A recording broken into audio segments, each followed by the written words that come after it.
¿Alguna vez has sentido que tu vida cristiana es como la rueda de un hámster? Por más que te esfuerzas físicamente por llegar a determinado sitio, siempre terminas en el mismo lugar. Quieres obedecer los mandamientos de Dios, quieres seguir la voluntad del Padre, pero siempre terminas fallando, haciendo que la vida cristiana, la vida espiritual, sea sencillamente una tarea interminable. Si tu respuesta es un sí, no tienes por qué avergonzarte ni por qué preocuparte. Yo mismo he estado en ese lugar y estoy seguro que la mayoría de los cristianos también. Sin embargo, no significa que esto sea un ciclo que no se deba romper. De hecho, la Biblia tiene suficiente evidencia para enseñarnos y para que creamos por fe que se puede vivir una vida cristiana que vaya creciendo y aumentando de gloria en gloria por medio del poder de Cristo Jesús. Capítulos, versos como por ejemplo Efesios 4:13 nos dicen y nos instan a que precisamente la estatura a la que debemos aspirar a alcanzar es la misma estatura de Cristo Jesús. Es por eso que en estos breves minutos sencillamente quiero tener un estudio con ustedes de manera que podamos ver cómo fue que Jesús venció cuando estuvo aquí en la tierra. Podamos ver en su ejemplo, podamos ver en sus divinas palabras un aliciente para que nosotros podamos procurar vivir una vida cristiana no estática, sino que vaya creciendo por la obra del Espíritu Santo. Vamos a orar. Querido Dios y Padre eterno, te queremos agradecer por esta oportunidad en la cual estamos estudiando tu palabra. Te pedimos que nos cuides, nos guardes, pero sobre todo que nos des entendimiento, que estas no sean palabras humanas, sino que sean palabras inspiradas por ti. Cuídanos y guárdanos, Señor, bendícenos, ilumínanos, porque te lo pedimos en el nombre de Jesús. Amén. Bien, vamos a estudiar entonces rápidamente en el libro del Apocalipsis, los capítulos número 2 y 3. Hay algo interesante. Quiero recalcar que en los capítulos 2 y 3, que son los capítulos que nos hablan acerca de los mensajes angélicos a las 7 iglesias, hay una frase bien reiterativa que a mí me gustaría resaltar en este estudio. El primer versículo que vamos a leer es el versículo número 7, Apocalipsis 2:7, que dice así: El que tiene oído, oiga lo que el Espíritu dice a las iglesias. Al que venciere, le daré a comer del árbol de la vida. Ahora vamos a leer el verso 11. Ya se van a dar cuenta cuál es la frase de la que hablo. Versículo número 11 dice: El que tiene oído, oiga lo que el Espíritu dice a las iglesias. El que venciere, no sufrirá daño de la segunda muerte. Ya vemos que allí el que venciere, al que venciere, va haciendo bastante énfasis en los versículos que vamos leyendo. Vamos a leer ahora el número 17, versículo número 17. El que tiene oído, oiga lo que el Espíritu dice a las iglesias. Al que venciere, daré a comer del maná escondido. Vamos a leer rápidamente también el número 26. Al que venciere y guardare mis obras hasta el fin, yo le daré autoridad sobre las naciones. Ahora vamos a leer en el versículo 5 del capítulo número 3, que dice: El que venciere será vestido de vestiduras blancas y no borraré su nombre del libro de la vida. Finalmente, vamos a leer lo que dice ahora el versículo número 21 del mismo capítulo 3. Dice así: Al que venciere, le daré que se siente conmigo en mi trono, así como yo he vencido y me he sentado con mi Padre en su trono. Así que vemos entonces que se nos reitera la frase al que venciere. Hay un énfasis especial en la palabra de Dios que nos llama a ser vencedores. Especialmente el versículo número 21 se nos dice precisamente, y me gustaría repetirlo: Al que venciere le daré que se siente conmigo en mi trono, así como yo he vencido y me he sentado con mi Padre en su trono. Es decir, que el mismo Cristo nos llama a ser vencedores de la misma manera que Él fue vencedor. Por supuesto que esto humanamente no puede lograrse. Tiene que lograrse por la inspiración y por la intervención del Espíritu Santo. Pero ahora cabe hacerse una pregunta interesante. ¿Cómo fue que Jesús venció cuando estuvo en la tierra? Vamos a estudiar un poco eso. Para ello vamos a irnos rápidamente al Evangelio según Mateo y vamos a leer el capítulo 4 y verso número 1. Notamos que desde el mismo inicio del Evangelio se registra cómo Jesús fue acechado por el enemigo y precisamente atacado por sus tentaciones. Vamos a leer Mateo capítulo 4 y verso número 1. Entonces Jesús fue llevado por el Espíritu al desierto para ser tentado por el diablo. y después de haber ayunado 40 días y 40 noches tuvo hambre. Y vino a él el tentador y le dijo: si eres el Hijo de Dios, di que estas piedras se conviertan en pan. Él respondió y dijo: escrito está, no solo de pan vivirá el hombre, sino de toda palabra que sale de la boca de Dios. Vamos a hacer una pausa un momento. Cuando usted lee el capítulo número 3 del mismo Evangelio de Mateo, se da cuenta de algo interesante. El capítulo número 3 de Mateo nos relata el bautismo de Jesús. Esa ocasión cuando se escuchó la voz del Padre diciendo: este es mi Hijo amado en el que tengo complacencia. Ahora en el capítulo número 4 nos damos cuenta que Jesús, pudiendo usar el testimonio de sus sentidos para defenderse de la tentación, decide omitirlo y sencillamente poner enfrente, poner como su escudo la misma palabra de Dios que estaba escrita. Y esto nos enseña algo muy importante. No es lo que percibimos por nuestros sentidos. La manera en la cual nosotros podemos vencer a la tentación es por medio de la palabra de Dios. Y lo vemos en Cristo. Cristo utilizó la palabra. Y sabemos nosotros por medio del testimonio de los evangelios que Cristo era un asiduo estudiante de la palabra de Dios. Por eso es que aún en el terreno desértico y árido, donde no había nada, donde probablemente no tenía un rollo de la Escritura, con lo que ya había leído y había entendido por medio del Espíritu Santo, Cristo pudo defenderse de las acechanzas del enemigo. Pero vamos a seguir leyendo el Evangelio. Vamos a leer ahora el versículo número 5, porque el enemigo, por supuesto, no se rindió. Dice: entonces el diablo le llevó a la santa ciudad y le puso sobre el pináculo del templo y le dijo: si eres el Hijo de Dios, échate abajo, porque escrito está: a sus ángeles mandará cerca de ti y en sus manos te sostendrán para que no tropieces con tu pie en piedra. Y el versículo 7, Jesús le dijo: escrito está también: no tentarás al Señor tu Dios. Nuevamente vemos que Cristo no hizo ningún milagro en su propio beneficio para librarse de la acechanza del enemigo. Él utilizó la palabra de Dios escrita, dándonos ejemplo a nosotros precisamente que estudiando y recitando su palabra, recitando los versos bíblicos en nuestra cabeza cuando nos sintamos atribulados, nosotros podemos vencer como Él venció. Vamos a leer ahora el versículo número 8. Vamos a continuar con la lectura, que dice de la siguiente manera: otra vez le llevó el diablo a un monte alto y le mostró todos los reinos del mundo y la gloria de ellos. Y le dijo: todo esto te daré si postrado me adorares. Entonces Jesús le dijo: vete, Satanás, porque escrito está: al Señor tu Dios adorarás y a Él solo servirás.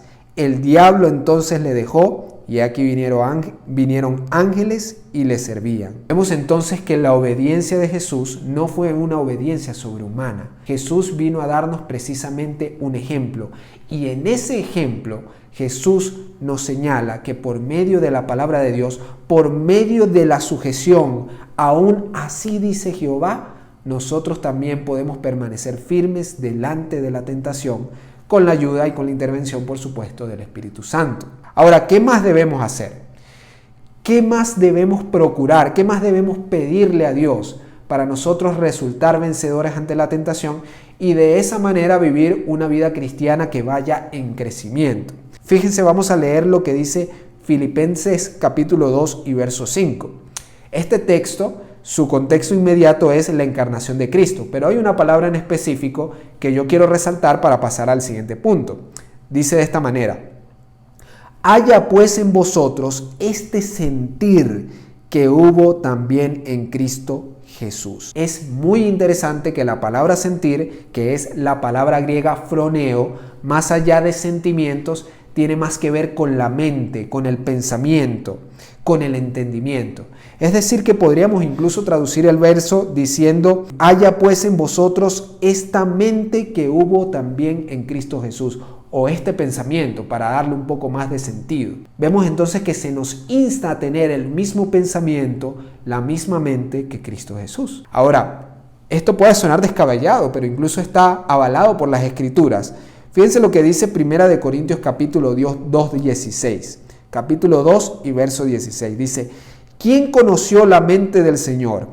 ¿Quién lo instruirá? Pues bien, nosotros tenemos la mente de Cristo. Así que el apóstol Pablo nos enseña que por medio de la sujeción, por medio de la comunión con Dios, el creyente puede participar y tener el mismo pensamiento que Cristo Jesús. Por eso puede enfrentar las tentaciones y salir vencedor como Cristo también fue vencedor aquí en la tierra. Ahora, quiero resaltar un detalle. Quiere decir entonces que porque nosotros lleguemos a asemejar el pensamiento del Maestro, nuestra vida va a estar exenta de peligros, va a estar exenta de tribulación, va a estar exenta de prueba. Por supuesto que no. De hecho, el mismo Maestro, durante su ministerio terrenal, enfrentó no solamente las acechanzas del enemigo, como lo pudimos ver, sino también la de los fariseos, que por supuesto tenían el espíritu del enemigo, tenían el espíritu del diablo, los fariseos, los saduceos, los escribas, que por supuesto hicieron que el Maestro tuviera diversas pruebas a su alrededor. Lo acechaban, querían verlo caer, pero él se mantuvo firme por medio de la palabra de Dios. Y fíjense, vamos a leer Hebreos capítulo 3 y verso 21. Este fue el verso principal que utilizamos en nuestro video anterior acerca del pacto eterno. Si no lo has visto, yo te invito a que cuando termine este video puedas pasar a verlo. Yo te lo voy a dejar aquí arriba para que puedas seguir estudiando acerca de este tema. Entonces dice el versículo 21, haciendo Él en vosotros lo que es agradable delante de Él por Jesucristo, al cual sea la gloria por los siglos de los siglos. Amén. Es Cristo el que hace la obra por ti, mi amigo. La vida cristiana no se trata de lo que el esfuerzo humano puede hacer por Cristo, para nada. Se trata de lo que Cristo puede hacer por el humano. Se trata de lo que el Espíritu Santo está dispuesto a hacer en el corazón del hombre. Y nosotros debemos entender que esta obra de vencer, de tener una vida cristiana no estática, sino que vaya hacia adelante, no proviene del corazón humano, proviene únicamente de Dios, quien cambia el corazón de piedra, quien por medio del pacto eterno puede hacernos obedientes, puede hacernos hacedores de toda buena obra por medio de Cristo Jesús. Y nosotros debemos creerlo. Tanto así que, por ejemplo, dice Hebreos capítulo 2 y verso 18, pues en cuanto él mismo padeció siendo tentado, es poderoso para socorrer a los que son tentados. Nosotros debemos tener en nuestra mente siempre la idea que así como Cristo Jesús enfrentó la tentación, también es fuerte, es poderoso y está dispuesto a salvarnos y a resguardarnos de las más fieras tentaciones, aún en este tiempo laodicense, en donde la sociedad y la maldad están a la orden del día. Así que, querido amigo, es hora de empezar a creer lo que Cristo puede hacer por nosotros. Tu vida cristiana ya no tiene que ser como la rueda de un hámster. Tú puedes romper ese ciclo. Puedes dejar precisamente de caer siempre en las mismas pruebas, en las mismas tentaciones, aferrándote de Cristo. Por supuesto, esto no se logra de la noche a la mañana. Hay que leer la palabra, hay que meditar, hay que orar precisamente al Padre con bastante tiempo, invirtiendo tiempo en nuestros días para pasar tiempo con Dios, de manera que podamos salir airosos de toda tentación. Por último, quiero leerte dos citas. Las dos las encontramos en el libro Deseado de todas las gentes, que nos ayudan a ilustrar precisamente esto que acabamos de decir. La primera es Deseado de todas las gentes, página número 51, que dice de la siguiente manera. Está hablando de Cristo. Puesto que Él adquirió saber como nosotros podemos adquirirlo, su conocimiento íntimo de las Escrituras nos demuestra cuán diligentemente dedicó sus primeros años al estudio de la palabra de Dios. Dos detalles interesantes. Cristo adquirió conocimiento como nosotros podemos adquirirlo. Y segundo detalle interesante, Cristo fue un diligente estudiante de la palabra de Dios. Nosotros también tenemos que seguir ese ejemplo. No basta solamente con leer la palabra 5 minutos al día al despertarnos o al acostarnos. Hay que verdaderamente llenar nuestra mente de la palabra de Dios, porque solamente así, cuando nos toque defendernos de la tentación y pidamos oración a Cristo ayuda, Él podrá entonces recordarnos esos versículos que serán como un salvavidas en medio de un mar lleno de impiedad. Y la segunda cita que vamos a leer, también en Deseado de todas las gentes, lo único es que vamos a avanzar algunas páginas. En la página 493 dice de la siguiente manera: en todo lo que hacía, Cristo cooperaba con su Padre. Siempre se esmeraba por hacer evidente que no realizaba su obra independientemente. Era por la fe y la oración como hacía sus milagros. Así que vemos que Jesús, como lo dice la Escritura, como lo reflejan los Evangelios, Cristo pasaba noches enteras orando. Cristo pasaba noches enteras en comunicación directa con su Padre Celestial. Y es lo que nosotros tenemos que hacer. Si queremos ser vencedores, como Cristo fue vencedor, debemos pasar suficiente tiempo con Dios como Él también lo hizo. Meditar en su palabra, poder reflexionar acerca de ella, incluso espaciar nuestra imaginación en los escenarios de la vida de Cristo Jesús. También debemos orar, comunicarnos con Dios, expresar nuestras debilidades y pedirle que sea Él quien nos quite el corazón de piedra y ponga un corazón de carne, como dice la profecía. Por supuesto, nada de esto viene por iniciativa de hombre. Esto viene directamente del Espíritu Santo. Siempre ten presente que la obra que Dios hace, que Dios inició y que Dios terminará, nunca va a depender del esfuerzo humano. Y sin más que agregar, y deseándote que Dios sea tu guía a partir de este momento, quiero decirte que Dios te bendiga y será hasta una próxima oportunidad.